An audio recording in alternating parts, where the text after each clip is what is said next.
Bueno, colegas, seguimos avanzando en este módulo de la dimensión filosófico-política y hoy vamos a trabajar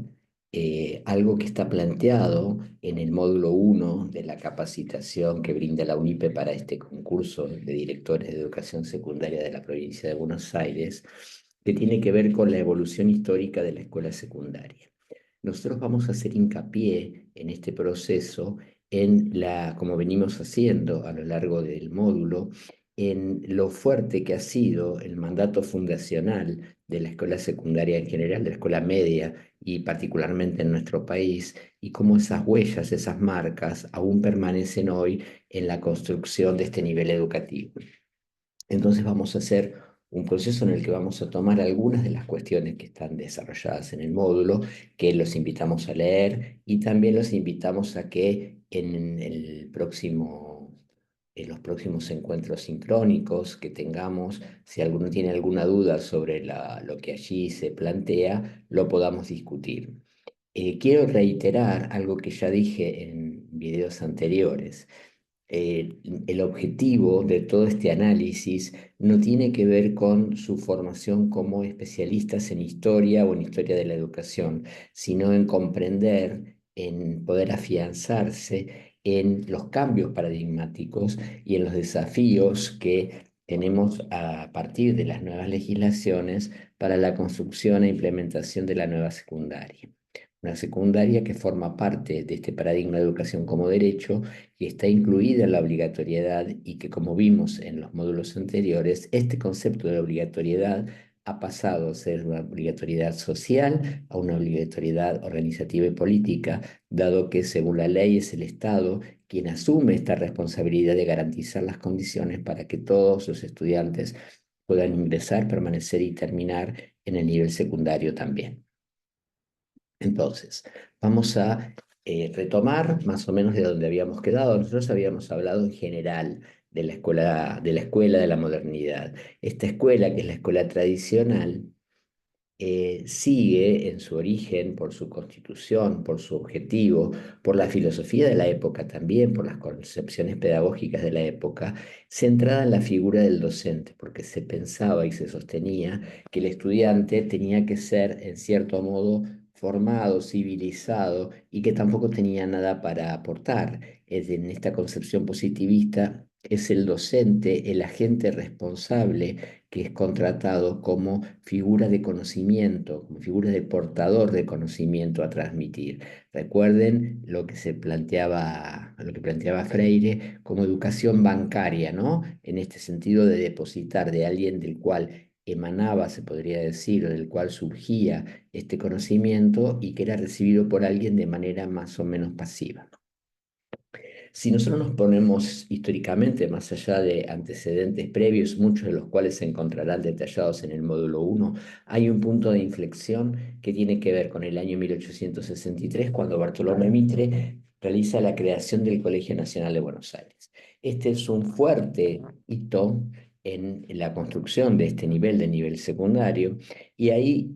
tenemos que tener en cuenta el mandato fundacional de esta escuela media. Recordemos que la escuela en este momento no estaba conformada como algo, la escuela media, como algo que el Estado brindaba, sino que generalmente la educación estaba en manos de los jesuitas que desarrollaban una tarea preparatoria para acceder a los estudios superiores y que el objetivo, además de tener una función eminentemente propedéutica, eminentemente de continuar con los estudios universitarios, tenía que ver con dar esta posibilidad a las futuras clases dirigentes, o sea, que estábamos hablando de una formación dirigida a las élites sociales.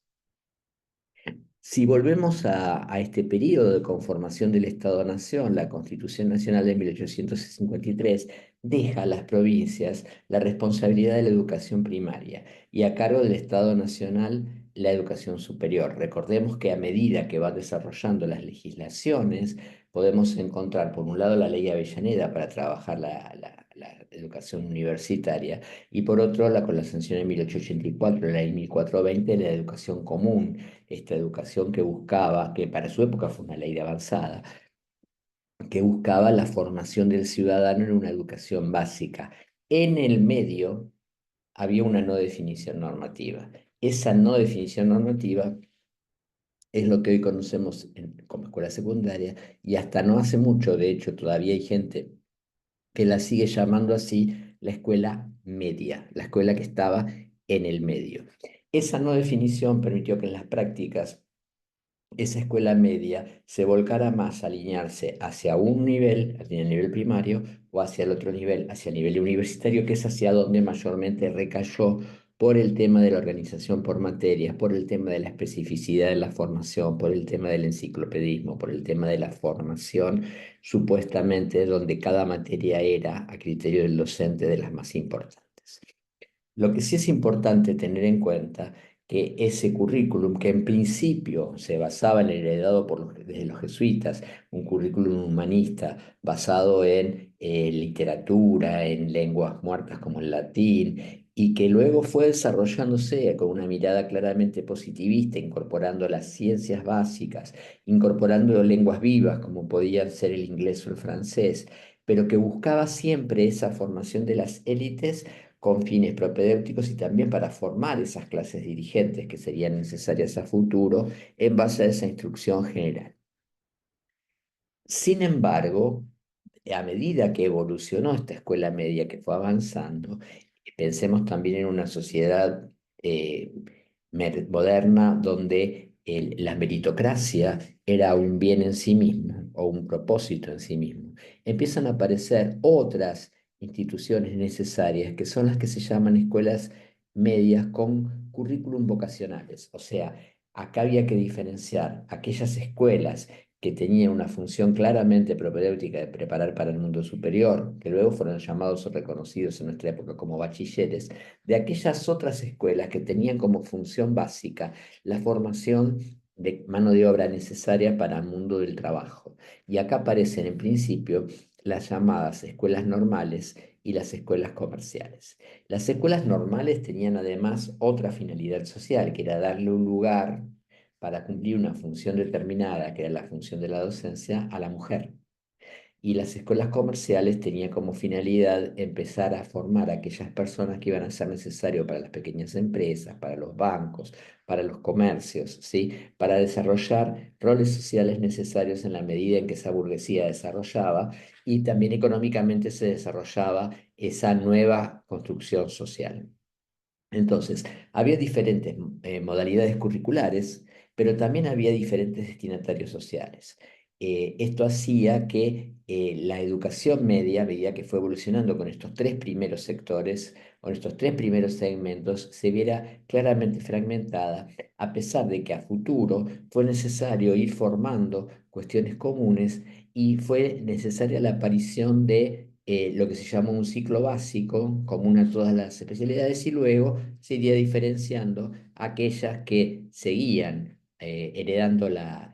características de los viejos colegios nacionales, que en general pasaron a depender de las universidades, y del resto de los colegios que tenían esa estructura básicamente humanista y positivista, más separado aquellas otras que tenían como función o preparar a quienes van a desarrollar la función docente o preparar a quienes van a desarrollar o insertarse en prácticas en las empresas. El normalismo surge entonces como una necesidad porque la ley 1420 necesita el desarrollo rápido de la educación para llegar a todos y desde ese lugar el proyecto sarmientino necesitaba personal que se encargue de esto. Y es así como surge esta rama de la escuela secundaria, insisto, destinada principalmente a la población femenina. ¿Sí? Pensemos solamente en cómo la sociedad establecía esto de la maestra como la segunda mamá, ¿no? Y la madre, el rol de madre estaba fuertemente arraigado a partir de instituciones modernas como la familia. Esto permitió entonces este desarrollo especial dirigido a fortalecer la educación básica, ¿sí? La escuela media seguía ahí sin precisiones, demasiado más allá de lo organizativo formal. Sí quiero rescatar acá la palabra rama de la escuela secundaria en principio, que se dedicaba a la formación de los docentes, que es una palabra que tiene una connotación muy fuerte en sí misma, que es el normalismo. Estamos en presencia de las escuelas normales, de quienes tienen que educar desde la norma, para quienes van a educar para la normalidad. Esto implica la diferenciación clara entre quienes se acomodan, quienes se adecuan a esta postura y quienes no, que por lo contrario de normal serían los anormales. Y para estas personas habrá que pensar otras alternativas. Sí es claro entonces, antes de seguir avanzando en esta escuela secundaria, que estaba claramente centrada en el rol del docente como poseedor del conocimiento. De hecho, el alumno era visto no solamente en la escuela secundaria, sino en la escuela común, pero nos estamos centrando en este nivel educativo en el momento, como una persona con un déficit, estaba desde el paradigma del déficit, era el que le faltaba, y ese déficit en la población juvenil era visto además como un potencial de peligro. El joven, pero el menor también era visto como un adulto incompleto, y esa característica de ser incompleto le daba la incapacidad de tener un razonamiento acabado, por lo que siempre era necesario que un adulto razonara y resolviese por él. La escuela debía atender entonces, en esta formación general, a aquellos que no se adaptaban a lo normal porque tenían algún tipo de trastorno. Esta era la postura, concepción, el paradigma de esa época. Pero sí es claro entonces que la escuela secundaria nace, o la escuela media, mejor dicho, nace para llenar ese vacío entre la educación básica y la educación universitaria, y que los destinatarios primarios de los colegios nacionales, no solamente el de Buenos Aires, sino todos los otros que fueron apareciendo en las grandes capitales de las provincias, en las ciudades que eran capitales de las provincias, tenían como objetivo una formación elitista, ¿sí? Una formación para algunos, y además aquellos que no cuajaban en esa formación positivista, enciclopedista, quedaban fuera. O sea que no era inclusiva, sino que era bien selectiva. Eso es importante tenerlo en cuenta porque es un mandato fundacional de origen que va a dejar marcas que es necesario revertir y revisar en el paradigma actual, situación que genera mucha dificultad eh, en función de los docentes, que en general, fíjense que ahí hablamos de una pedagogía centrada en el docente, pero en esa pedagogía centrada en el docente, además, lo importante por estar en esta escuela media y haberse volcado hacia uno de los dos extremos de ese medio y terminó volcándose hacia la universidad, en la escuela media tradicional, el docente que tenía el conocimiento, lo que le daba ese rol definitivo era el contenido. Entonces, el docente que además era especialista en matemática, historia, geografía, tenía una postura claramente contenidista, y desde ese lugar impartía ese conocimiento, siendo el contenido lo más importante y sin tener demasiado en cuenta la forma en que ese contenido era aprendido por los estudiantes. El aprendizaje quedaba relegado a la repetición de ese estudiante que debía demostrar que cumplía con las pautas de lo normal, de lo esperado. El docente en general tenía esa función de civilizar. Civilizar era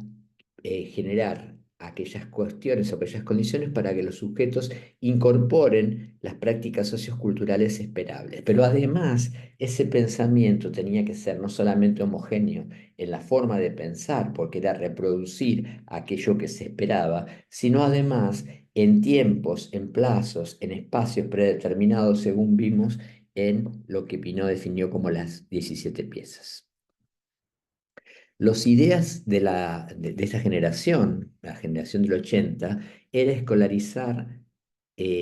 pero la escolarización masiva tampoco era para todos, ¿no? El concepto de educabilidad, o sea, aquellos que podían ser educados de la época, tenía que ver con que las personas educables eran las personas de sectores urbanos, a las que había que sumar a los gauchos e inmigrantes y a los indios amigos. El resto no era una persona educable. Esto lo plantea incluso una persona con pensamiento adelantado para su época como era Sarmiento, ¿no? O sea, tampoco podemos pensar con la idea de hoy aquello que en su momento estaba previsto en un contexto sociopolítico determinado. Pero hoy sabemos que esta idea de educabilidad requiere invertir las cuestiones y por eso se hace tanto hincapié en poner una centralidad en la enseñanza, porque la educabilidad ya no queda supeditada a estos estigmas, ¿no? De personas de centros urbanos o personas amigas, indios amigos o inmigrantes, sino que la educabilidad dependerá de las condiciones de enseñanza para que cada uno, respetando sus diversidades, pueda lograr los objetivos de aprendizaje. En el siglo XX, ya avanzado este mandato fundacional, la escuela secundaria no cambia mucho, pero sí cambia mucho la sociedad. ¿Por qué? Porque podríamos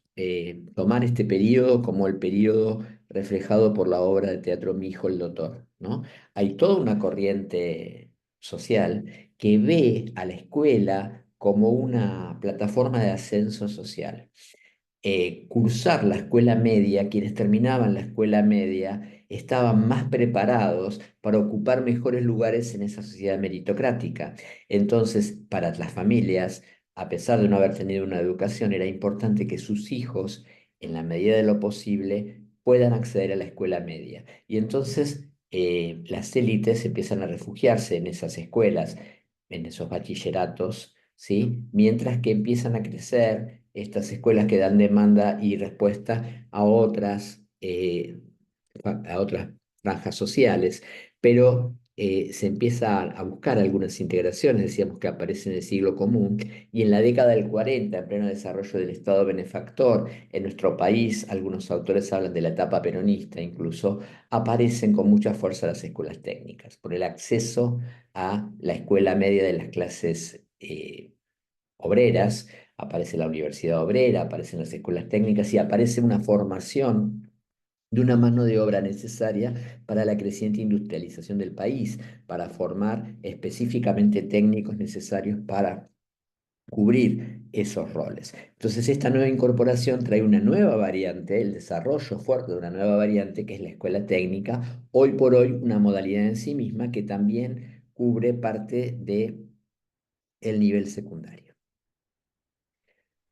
Las escuelas van avanzando en la medida en que la sociedad sigue apostando, pero vimos que luego de las guerras mundiales, en las décadas del 60, del 70, empiezan a aparecer las crisis de la modernidad, empieza a aparecer el periodo de globalización y llegamos a la etapa neoliberal de fines de los 80 a los 90. Esto se dio a nivel mundial y en nuestro país se marca en el nivel secundario con la ley federal que genera la fragmentación de la escuela media, el ciclo básico por un lado que es absorbido por la escuela primaria, esto trae como resultado algo que Puigros plantea con mucha fuerza como un grave problema que fue la primarización, ¿no? Con esta estructura del tercer ciclo de la EGB, donde desaparecen las materias, se recuperan las áreas, después esto se deja de lado y se vuelve a las materias, dejando el área solamente en el séptimo, esta estructura de aparición del polimodal, con una especialización cada vez más marcada, con orientaciones que van surgiendo y con espacios de definición institucional que supuestamente buscan dar respuesta a las necesidades regionales, territoriales del mercado y de preparar a los estudiantes para lo que el mercado necesitase. Bueno, la ley federal la hemos vivido muchos, la implementación que generó muchas dificultades hasta que en el año 2006 se sancionó a nivel nacional y en el 2007 a nivel provincial, algo que ya vimos en el módulo 1, la ley de educación, la actual ley de educación, y el nivel secundario pasa a ser nuevamente una unidad pedagógica que cada una de las jurisdicciones puede elegir entre un sistema de 5 años, si la escuela primaria fue de 7, o de 6 años, como es la provincia de Buenos Aires,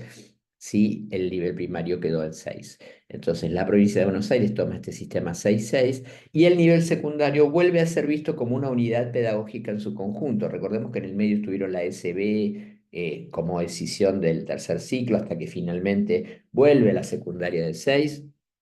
con esta estructura bastante compleja que tenemos hoy y donde reconocemos rasgos que todavía responden a la escuela mitrista, la organización por materias, la especialización del docente y demás. Sí hay algunas características importantísimas para recalcar. La primera es la obligatoriedad del nivel en su totalidad. Y también este concepto de obligatoriedad que cambia en el sentido de que la ley establece que es el Estado y por lo tanto los docentes como representantes del Estado quienes asumen la responsabilidad de generar condiciones para que todos los estudiantes ingresen, permanezcan y terminen el nivel secundario con una educación de calidad, donde se hace una diferenciación además en superar el mero acceso al nivel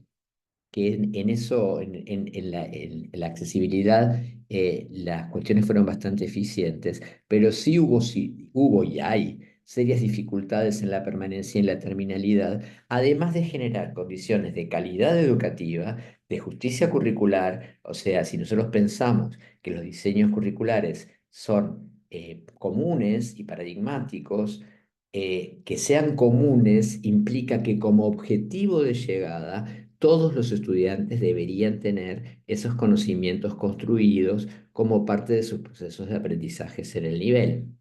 El hecho de la educación común, a diferencia de la educación común sarmientina, donde la educación común era homogeneizar lo que había que alcanzar, pero también homogeneizar las prácticas, la idea de educación común en este paradigma no implica que todos construyan los aprendizajes de la misma manera y en los mismos tiempos, sino que todos tienen que alcanzar como propósito final esos objetivos, pero que para que eso sea posible en una educación para todos, es necesario atender a las diversidades de propuestas didácticas, porque no todas las personas construyen conocimientos de la misma manera y en los mismos tiempos, y son los docentes los responsables, según establece la ley, de generar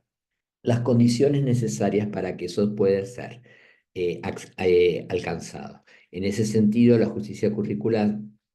también requiere de prácticas de equidad. Repetimos el concepto de equidad. No dar a todos lo mismo, sino a cada uno lo que necesita, a pesar de que en esas prácticas equitativas se constituyan situaciones de desigualdad. Esta diferencia entre igualdad y equidad es fundamental trabajarla como equipo directivo fuertemente con los docentes, que aún no todos reconocen la diferencia en esto. Yo quiero proponerles a ustedes como ejemplo de equidad una cuestión que es tal vez muy gráfica y que tiene que ver con otro ámbito de salud, ¿sí? Pensemos en la cobertura de medicamentos para una situación de salud. Cualquiera de nosotros que pueda tener una obra social, pongamos IOMA, ¿sí? IOMA, vamos a algo que todos conocemos, tiene una cobertura donde muchos medicamentos no están incluidos y otros de